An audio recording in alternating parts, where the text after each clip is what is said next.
Alright, we have the pages that I made in the first video. If you've seen that and you've come here to see how to put it together in a book form, that's what we're going to do today. We're going to make the covers first. I've already cut the cover stock. It's just an 1/8 of an inch larger than the book on all sides.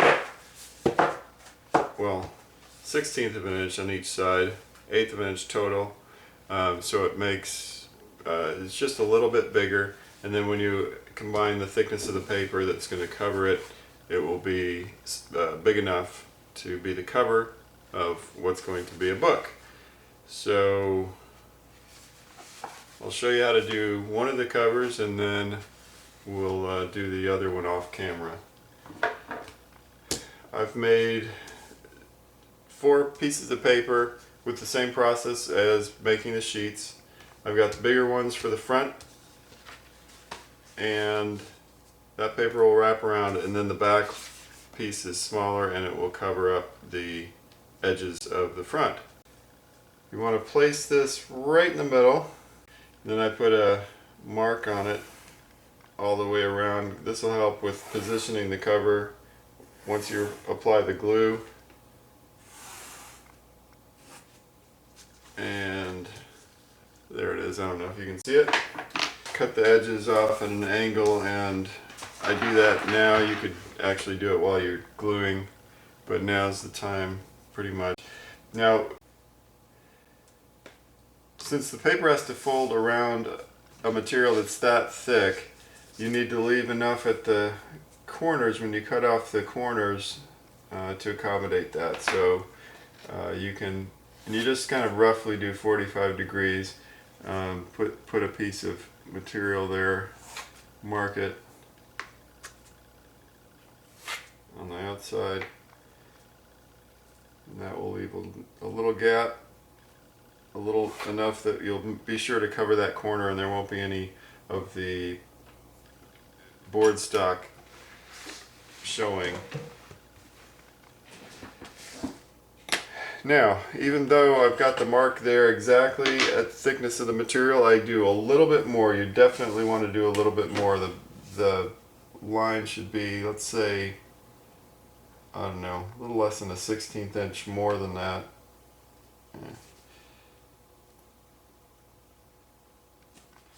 And then cut off the corner.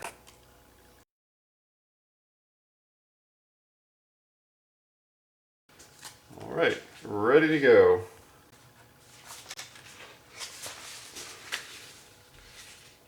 Put on a piece of paper.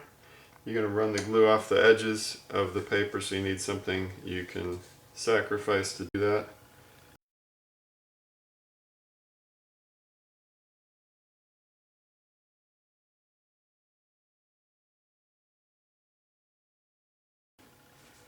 Alright, now it's wet. You can barely see the line, but use that as your guide. Get the board right in the center again, and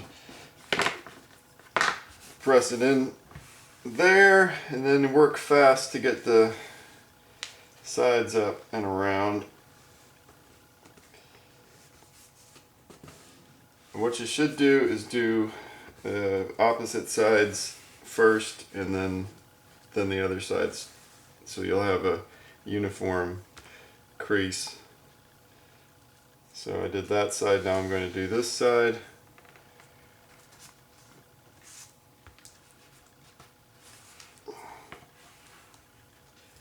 Get it glued up to the edge, get a nice sharp corner on that. When you have that down, then you give the little triangle there a nice push down with your fingernail and get that jammed up in there. Nice little corner, and then fold this down. It's kind of like making a bed if you have ever wrapped the corner of the sheet around. And then you do the same thing down here on this side. push those corners in and then fold this up nice and tight.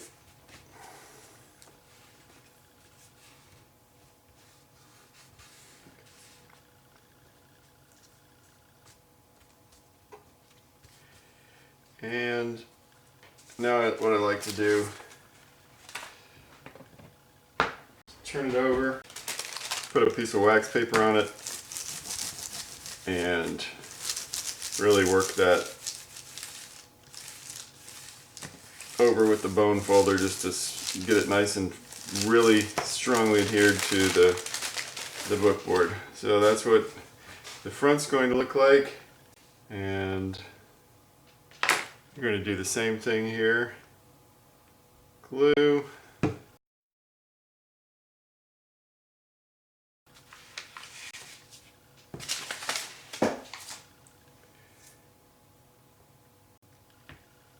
Make sure that this one, see, it looks like that should be the bottom of that one. Place it on right in the center. See, that's going to cover up all the edges of that front piece. Get your wax paper and smooth it down. Make sure that it looks pretty even. Yeah, that's right. Get your wax paper and then push it down on the book board.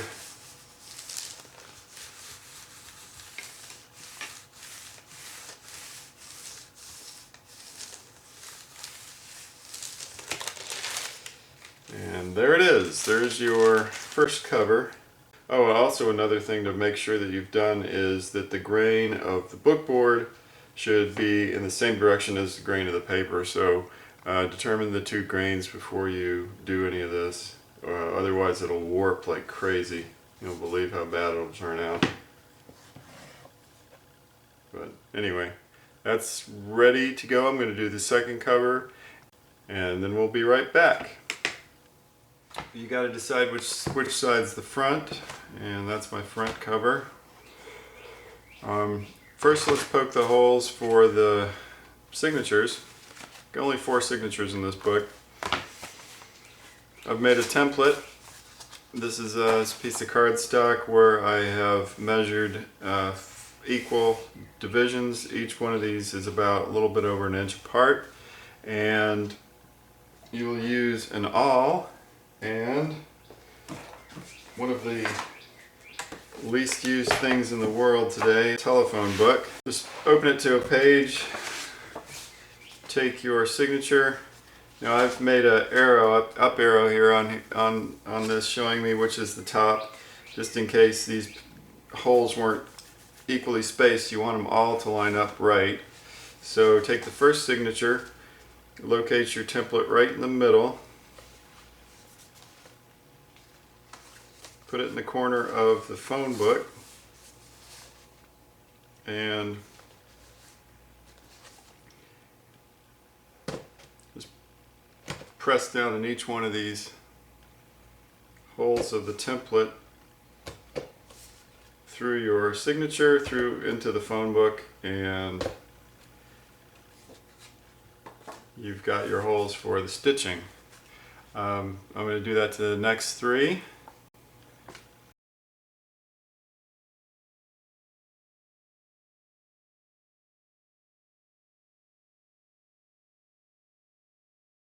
Alright, once you've punched the holes for the signatures, it just takes a second, then you want to get your covers ready.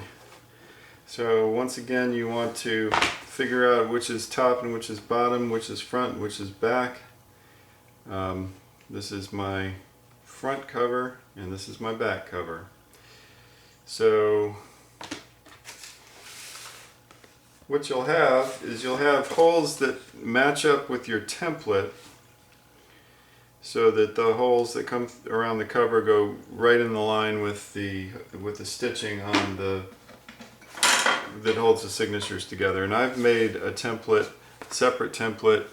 See if you can see that. It's got marked out the holes for the end bands, I've kind of standardized on the end band. What I found was that if you do it the traditional way, where it all comes out of one big hole, it really doesn't look right.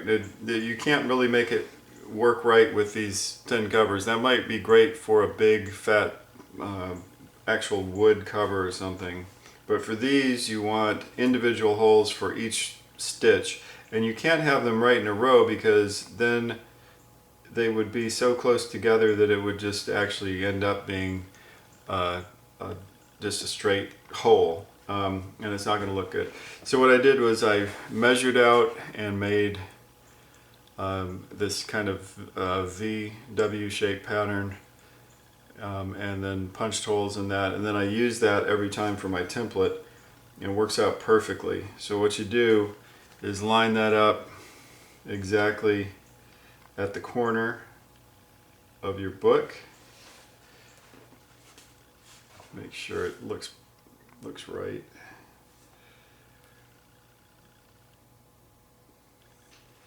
And then transfer the holes with your awl into the book. I'm sorry, into the cover.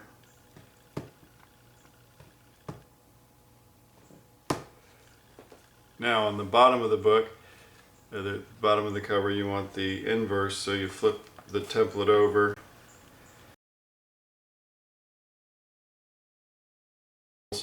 Now let's see if you can see that. Those just little holes there. Before I go any further, I will hold my template up to it, and the last hole on the headband stuff is also shared with the stitching on the side, the Coptic stitch. So I want to line the template up with those two holes, and then use the straight edge of the template to position the holes that will go to the stitching on the cover. Once again, just kind of doing a little bit of a stick at this point. And those are the locations of the holes. And what I can do as a shortcut, since that's the front cover, this is the back cover, I can line those up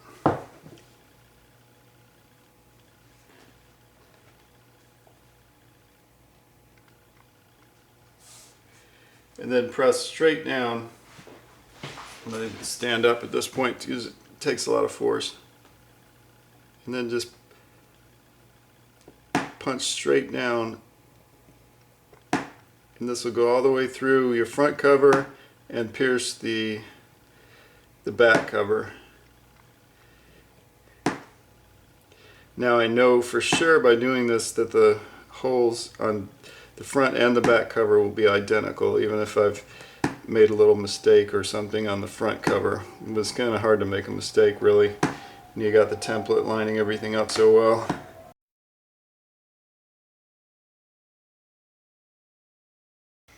Looking good.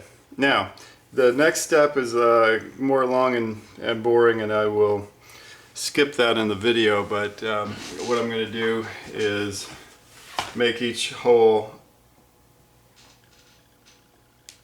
big like that. Just make sure that I don't, it makes it a lot easier when you're doing the sewing than trying to jam your needle through to have a good size hole here. And again, I'm using the phone book as a backing. So I'll do that for all these holes on both covers, and then we'll be right back. Okay, I have all the holes punched now, and I lined up the boards, and you hold them up to the light. You can see the holes match perfectly. I've wallowed them out a little bit bigger with the awl, and I'm ready to start stitching. So you start from the front with this process. And so I'm going to take the first signature and the front cover. We'll put the rest aside right now. You take about 6 foot of the cord you're going to use. With a book like this, a rustic book like this, you can use a pretty fat cord and get away with it. And you have to, I cannot emphasize this enough, but you absolutely have to use beeswax and wax the cord. You will not be able to do this without it, and don't think that that regular paraffin wax like a candle is going to be the same thing. The beeswax is actually very sticky, and rather than lubricating it like regular wax would, it'll help it stay in one place and not just get away from you as you go, and it keeps the cord from twisting and everything. So don't hesitate, or don't even try this unless you have some beeswax, which you can get at an art supply store. And I'm going to thread the needle. It's kind of a large-ish needle, maybe not large in length, but it's got a big eye on it for the cord that I'm using. Just find a place on the cord, flatten it out. Maybe I can zoom in, you can see this a little better. Flatten out a place on the cord, and then stick the needle right through the center of it and bring it down and pull it. This part's hard, got pliers handy.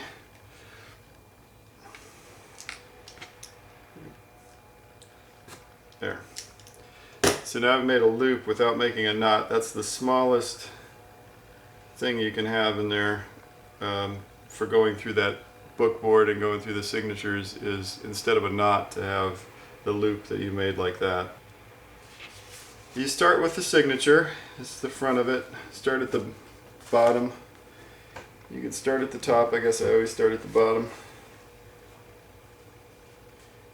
Find the hole from the inside that you punched with your template. Come out. Pull it most of the way through. Leave about 3 inches hanging out there, and just don't do anything with that right now. Now you take the cover and you come from the signature into the outside of the cover through that first hole, the one that is shared between the end band and the stitching. Now I use pliers because sometimes this is really tough to pull through, even though I wallowed those holes out a good bit. It's nice to have pliers on hand and just pull that needle through. You'll be glad that you did. Okay, then you get that lined up, pull that through just to where it's about where you want it, and then go back into the hole you came out of in the signature. Now go back inside the signature.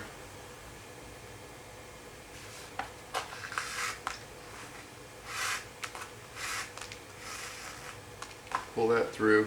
Now, you're going to feel like you want to tie this off right now, but I recommend that you don't. You just wait. It's not going to go anywhere. It'll be fine. So you go to the next hole on the signature. And I'll show you. We're gonna knot that at the end of this first cover, because you can have a chance to align everything really well and get it going exactly the way you want it. And this part is the hardest part of the whole thing, because you need to have a good start on it, and you want to be sure it's really perfect before you continue on with the other signatures. So this is the slowest part of the whole process. Make sure. Okay, so you see I've come out of the hole, around the front, back out of the back, and that's where I am right now. And then go back through the hole that you came out of and back into the signature. Pull it through, and then now we're up to the third hole, out,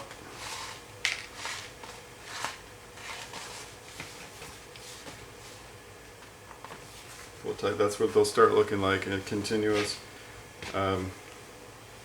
front of the cover, pull it through, assisted by the pliers, back around underneath and through the hole that you came out of. We're going to do this 3 more times.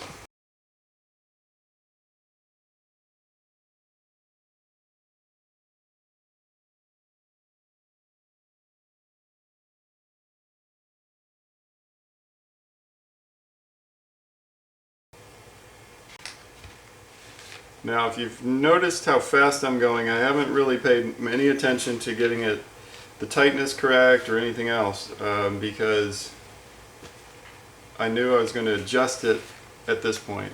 This is the important adjusting process. What you do is you get this exactly where you want it, and then you'll find that these aren't really tight the way you want them yet, so that's why I didn't tie this off yet. That's why that's still loose. So I get this cover just where I want it with that. Now I start taking up the slack that I've got here and use the awl to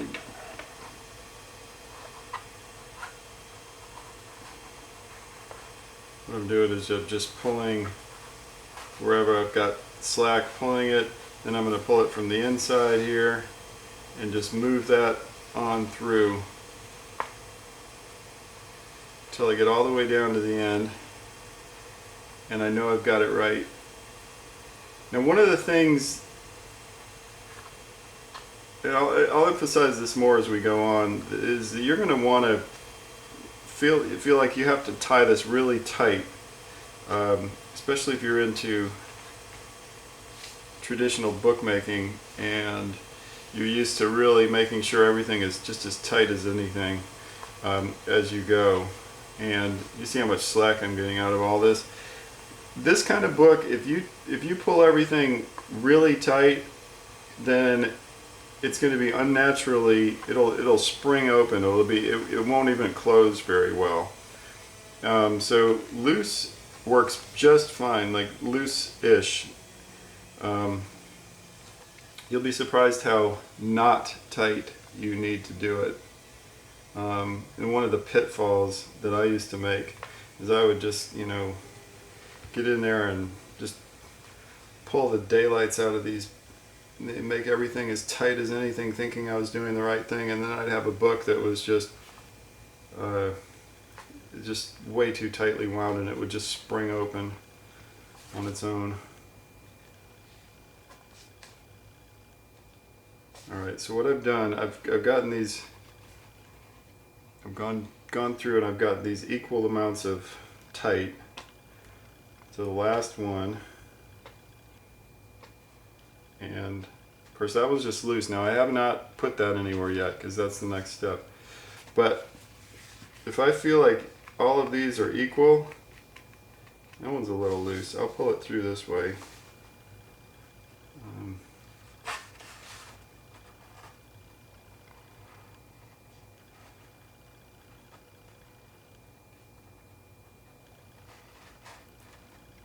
Use my awl here. Alright. Go bring that down to this last part. Oops. Did the wrong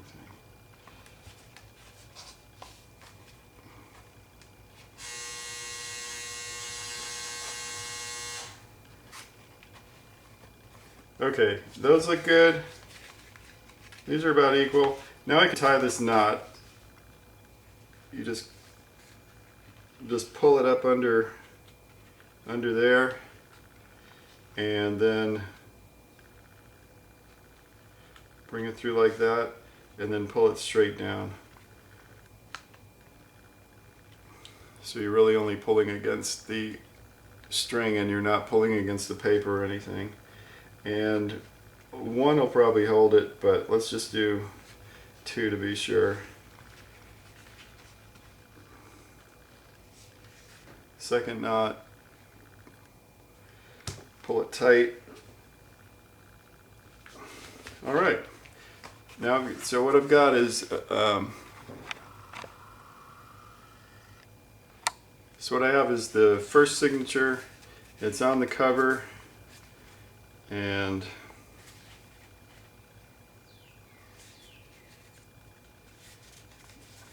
got it adjusted where I want it. And now it's a good idea to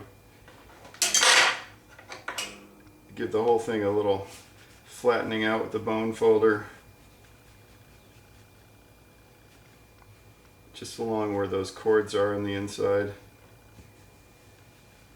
and that kind of fixes that in place. Now you're ready for the next signature.